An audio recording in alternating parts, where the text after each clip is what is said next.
நோய் வரும் முன் காக்கும் ஸ்ரீ ரோக நிவர்த்தீஸ்வரரின் அருள் தன்மை மருத்துவத்துறைக்கு ஒரு சவாலாகும். அம்மகானுக்கு இப்படிப்பட்ட சக்தி எப்படி வந்தது? பல்லாயிரம் வருடங்களுக்கு முன் நோய்களை தீர்ப்பதற்கு ஈசனுடைய பல லிங்க வடிவங்கள் இருப்பினும் நோய்கள் வரும் முன் காக்கும் லிங்க வடிவை கண்டு அருள் பெற்று பிறவி பிணி நீக்க உதவ வேண்டும் என்று விருப்பம் கொண்டார் ஓர் உத்தமர். அவர் அத்தகைய லிங்கேஸ்வரரை தேடி பல யுகங்கள் அலைந்தவராய் முடிவில் இறை அருளால் இமயமலை சரலிலே ரோகேஸ்வரர் லிங்கத்தை கண்டார்.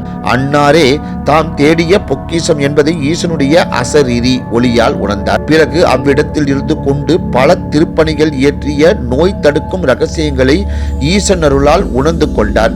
இறைவனிடம், ஐயனே, அடியன் எங்கிருந்து கொண்டு மக்களுக்கு உதவ வேண்டும் என்று கேட்க ஈசனும், நீ எந்த தலத்தில் அவதூதாக மாறுகின்றாயோ அங்கு குடிக்கொண்டு மக்களுக்கு அருள் பாலிப்பாயாக என்று அருளினார். அவ்வாக்கின்படியே அந்த உத்தமர் அனைத்து உத்தம தலங்களையும் தரிசித்தவராக முடிவில் பூவிருந்த வள்ளியை அடைந்து ஸ்ரீ வைத்தீஸ்வரனை தரிசித்த வேளையிலேயே அவதூதாக மாறினார். பின் ஈசனுடைய விருப்பப்படி அங்கேயே சமாதி கொண்டு விட்டார்.